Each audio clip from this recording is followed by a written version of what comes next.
Lebanon पर हमला करने से पहले इजरायल के रक्षा मंत्री योव गैलेंट ने कहा था कि गाजा में हमास का सफाया हो चुका है और अब वो 7 अक्टूबर जैसा हमला करने के लायक नहीं बचा।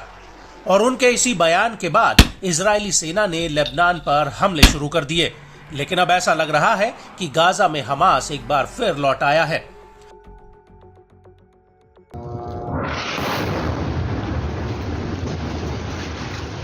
और हमास फिर से आईडीएफ को दहला रहा है।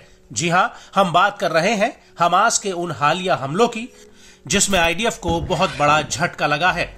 दरअसल हमास ने उत्तरी जबालिया कैंप में इजरायली सैनिकों पर ताबड़तोड़ हमले किए हैं, जिसमें आईडीएफ को भारी जान माल का नुकसान हुआ है।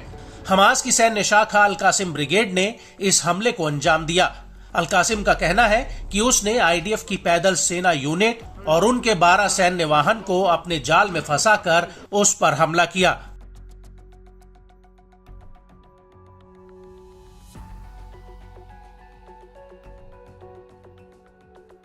अल कासिम का कहना है कि जैसे ही आईडीएफ का काफिला उसकी तय जगह पर पहुंचा, उस वक्त जवानों से भरे आईडीएफ के ट्रकों को शाहबाज विस्फोटकों से उड़ा दिया गया और इस हमले के तुरंत बाद आईडीएफ की जीप पर भी टैंडेम रॉकेट से हमला हुआ है।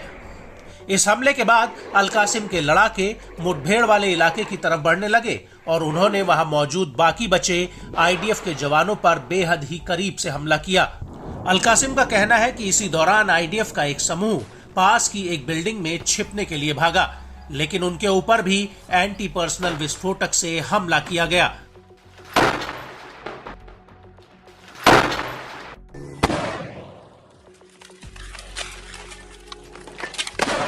आपको बता दें कि अल कासिम ब्रिगेड ने जबालिया कैंप हमले का एक वीडियो भी जारी किया है।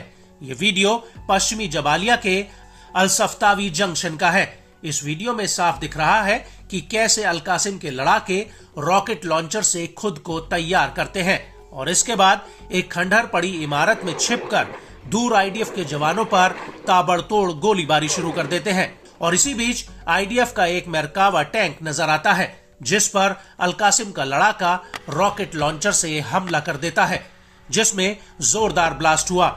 और इस हमले के तुरंत बाद अल कासिम के लड़ाके वहां से भाग निकलते हैं।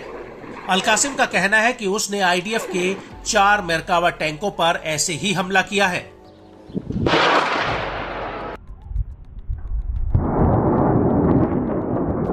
अल कासिम के मुताबिक इस हमले के बाद वहां पर जैसे ही आईडीएफ के 2 और मेरकावा टैंक पहुंचे, शाहबाज विस्फोटकों से हमला किया गया।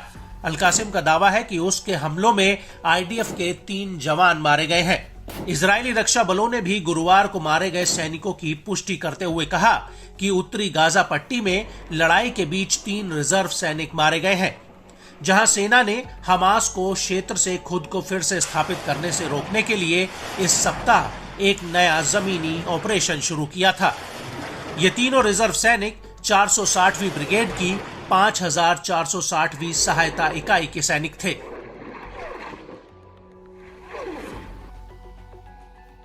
वहीं इन हमलों के बीच अल मुजाहिदीन ब्रिगेड ने भी जबालिया में आईडीएफ पर हैवी कैलिबर मोटर रॉकेट्स से हमला किया।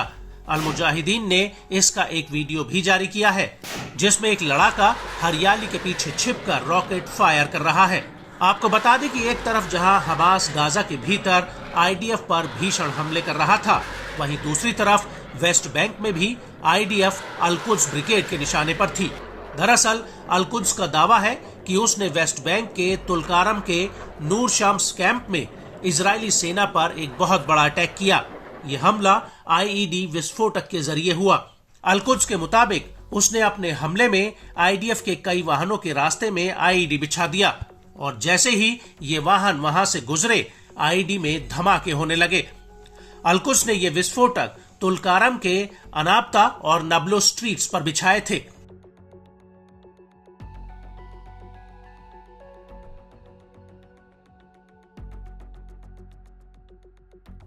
और नूर शम्स के इसी इलाके में अल कुद्स ने आईडीएफ को कई फ्रंट से घेर कर उस पर हमला किया। आपको बता दें कि अल कुद्स ब्रिगेड ने इस हमले का एक वीडियो भी जारी किया है।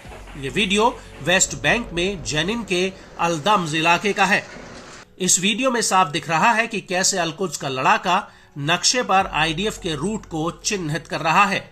इसके बाद इन रास्तों पर सीसीटीवी से नजर रखी जाती है और जैसे ही आईडीएफ के जवान वहां से गुजरते हैं, अल-कुद्स उन पर ताबड़तोड़ हमले शुरू कर देता है।